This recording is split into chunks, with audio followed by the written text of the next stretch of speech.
Break के बाद आपका एक बार फिर से स्वागत है। हम सिलसिले को आगे बढ़ा रहे हैं, बात करते हैं बढ़ती बेरोजगारी की, क्योंकि आईएलओ की जो रिपोर्ट सामने आई है उसके हिसाब से ये कहा गया है कि 5 वर्ष में जो रोजगार है वो सिर्फ और सिर्फ 0.1% बढ़ा है, जो काफी गंभीर मुद्दा है। इस पर हम बहस करें, लेकिन उससे पहले देख लेते हैं खास रिपोर्ट। देश चांद छूने की चाहत रखता है, मंगल का सच खोजने की कोशिश में भी जुटा है, लेकिन पास में खड़ी दिन ब दिन बढ़ती बेरोजगारी न तो सरकार को दिखाई देती है और शायद सरकार देखना भी नहीं चाहती। तभी तो 5 सालों में सिर्फ 0.1% नौकरियां ही बढ़ पाई हैं। जी हां, 1% भी नहीं, 1% का 100वां हिस्सा, सिर्फ 0.1%, यानी लगभग न के बराबर। आबादी बढ़ी, नए कारखाने लगे, लेकिन नौकरियां नहीं बढ़ी। आंकड़ा आईएलओ यानी कि इंटरनेशनल लेबर ऑर्गेनाइजेशन का है, जबकि श्रमिक उत्पादकता 34% बढ़ी है। आईएलओ के मुताबिक ग्रामीण क्षेत्रों में महिला मजदूरों की भागीदारी में जबरदस्त गिरावट आई है। 2004-2005 में जहां ये भागीदारी 49.4% थी, वहीं 2009-2010 में ये गिरकर 37.8% रह गई। इसके साथ ही शहरों में भी इसी तरह की गिरावट देखने को मिली है। 2004-2005 में शहरों में महिला श्रमिकों की भागीदारी 24.4% थी, जो 2009-2010 में गिरकर 19.4% रह गई। अपनी एनुअल रिपोर्ट में आईएलओ ने रोजगार के अवसरों में आई कमी पर चिंता जताई है। आईएलओ मानता है कि ऐसे ही हालात दुनिया भर में 2016 तक रहने के आसार हैं। हालांकि बीच में रोजगार के थोड़े अवसर बढ़ सकते हैं, लेकिन वो अशंकालीन और कम तनख्वाह वाले होंगे। अपनी रिपोर्ट में आईएलओ ने मजदूरी बढ़ाने पर भी जोर दिया है। Bureau report, Jain news. तो जाहिर सी बात है, आईएलओ की जो रिपोर्ट है उसने एक तरह से ये बताया है कि काफ़ी भयानक स्थिति यहाँ पर नज़र आ रही है, और इसने ये भी साफ कर दिया है कि इसमें जल्द किसी तरह के बदलाव के इम्कानात शायद यहाँ पर नज़र नहीं आ रहे हैं।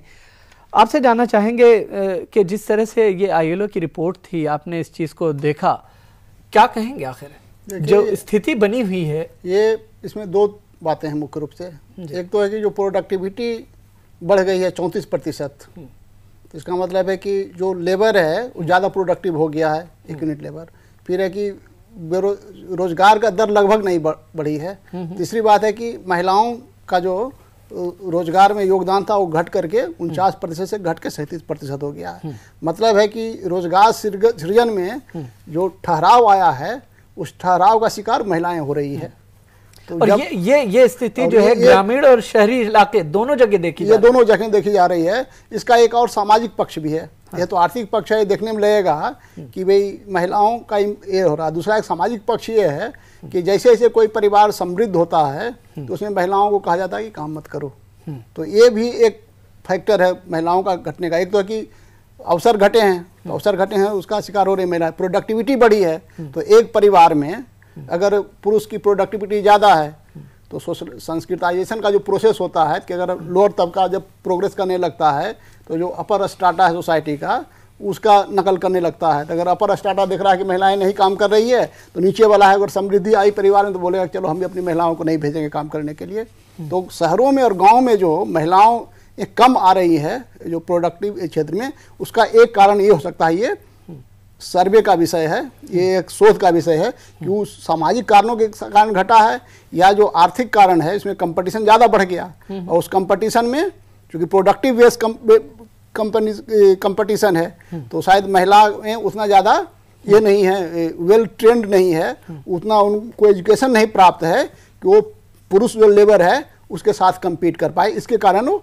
नीचे चले गए। तो इसका दोनों पहलू है, सामाजिक पहलू भी है और आर्थिक पहलू भी है। और ये दोनों कौन पहलू कितना कामयाब हो पाता है, कौन कितना ज्यादा स्ट्रांग है पहलू, यह एक अलग से शोध का विषय है। लेकिन जिस तरह से आईएलओ ने इस बात की भी आशंका जताई है कि कुछ समय तक ये चीज जो है इसमें किसी तरह का बदलाव नहीं होता हुआ नजर आ रहा है। उन्होंने कहा अंशकालीन जो थोड़ा बहुत मामूली सा पार्ट टाइम जॉब बढ़ेंगे।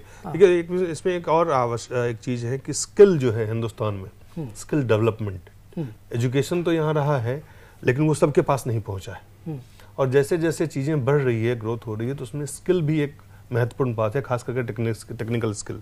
और भारत सरकार के जो आंकड़े कहते हैं, भारत सरकार के मंत्रियों ने कई बार कहे हैं कि हमारे यहाँ स्किल्ड जो लेबर है या स्किल डेवलपमेंट का जो कार्यक्रम है या वोकेशनल ट्रेनिंग जो है या उस जो डिमांड है उसको मैच करने के लिए हमारे पास वो फोर्स नहीं है। हमारे पास फोर्स है, ह्यूमन रिसोर्स है, ह्यूमन रिसोर्स बहुत बड़ा है, लेकिन वो स्किल्ड ह्यूमन रिसोर्स जिसको कहते हैं वो अभी हमारे पास उस मैच का नहीं है जितना हमारा डिमांड है। खास करके कई बार मैंने सुना है कि कई ऐसे सेक्टर है, टेलीकॉम से लेके कम्युनिकेशंस में जितने भी हैं जो नए नए उसमें अवसर हैं, उसके लिए आपके पास वाकई बहुत कम स्किल्ड टैलेंट जो है, पूल जो है बहुत कम है, बहुत छोटा सा है। तो एक वो भी कारण है। और जैसा कहा कि एक समाज में जो शिक्षा, जो आपकी जो लिटरेसी रेट तो आपने एक रखा हुआ है, लेकिन लिटरेसी रेट के साथ साथ जो अन्य और भी चीजें हैं उन चीजों में भी बहुत सारी खामियां हैं। भारत के सामाजिक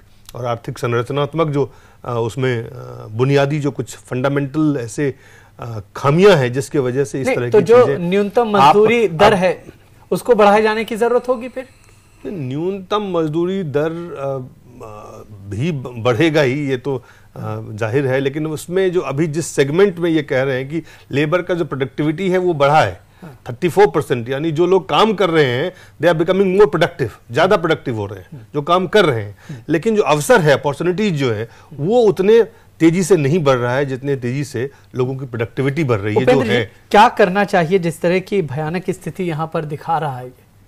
उसमें तो रोजगार सृजन के ज्यादा से ज्यादा अवसर करना पड़ेगा। फिर जो शिक्षा, जो टेक्निकल एजुकेशन है उसको सरकार उतनी तेजी से बढ़ावा नहीं दे रही है। वो तो प्राइवेट सेक्टर में बहुत सारा आ गया है, लेकिन सरकार को अपने स्तर से जितना प्रयास करना चाहिए था, जिस तरह से विकास दर बढ़ रही है, जिस तरह से डिमांड बढ़ती जा रही है, तो उसको सप्लाई को बनाए वो चीज जो है नहीं बढ़ पा रही, वो नहीं बढ़ पा रही है। जो एजुकेशन में जो है टेक्निकल एजुकेशन है उसका विस्तार उतनी तेजी से नहीं हो रहा है, तो उसमें सरकार पिछड़ रही है। सरकार की जो प्राइवेटाइजेशन पर सब कुछ छोड़ दिया है, लेकिन प्राइवेट वाले तो जितने हो सकते उतने कर रहे हैं, लेकिन उनके अपने लिमिटेशंस हैं। अभी भी सरकार है जो डोमिनेंट फोर्स है इकोनॉमी में, तो सरकार को अपने स्तर पर प्रयास करना चाहिए, ज़्यादा इंडस्ट्रियल।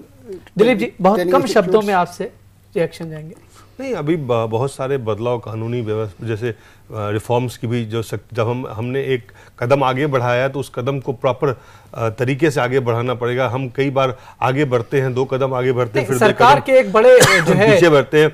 जैसे सरकार का एक बयान है, मुझे नहीं पता इस बारे में, जो विशेषज्ञ हैं वो ज़्यादा बेहतर बता पाएंगे, कि FDI रिटेल की बात हो रही थी कि उसमें इतनी नौकरियां आएंगी, इतने जॉब अपॉर्चुनिटीज उसमें होंगे, उसको लेके हम बैठे हुए हैं। उसमें क्या करना चाहिए क्या नहीं करना चाहिए उस पर हम आगे नहीं जा रहे हैं, बल्कि उस पर बैठे हुए हैं। और हम डेली कई ऐसे मुद्दे हैं जिसको लेके हम पार्लियामेंट में और अन्य जगहों पर राजनीतिक जो अपनी चर्चाएं होती है, बसु ने भी कुछ इसी तरफ ध्यान दिलाने की नहीं, उसमें हो सकता है कई ऐसी नीतियां जिस पे आप सहमत नहीं हो, तो उसका वैकल्पिक उसका कहीं ना कहीं रूपरेखा तैयार करना होगा। अगर आप सहमत नहीं है कि उसमें 76% हो या 51% हो या 49%, जो भी हो, उस पर रुख तो आपको आगे तो बढ़ना पड़ेगा, उसको लेकर आप बढ़ना पड़ेगा। जी दिलीप जी, आपका बहुत बहुत शुक्रिया। उपेंद्र जी, आपका भी बहुत बहुत शुक्रिया, और आप तमाम लोगों का बहुत बहुत शुक्रिया। देखते रहिए जय न्यूज़।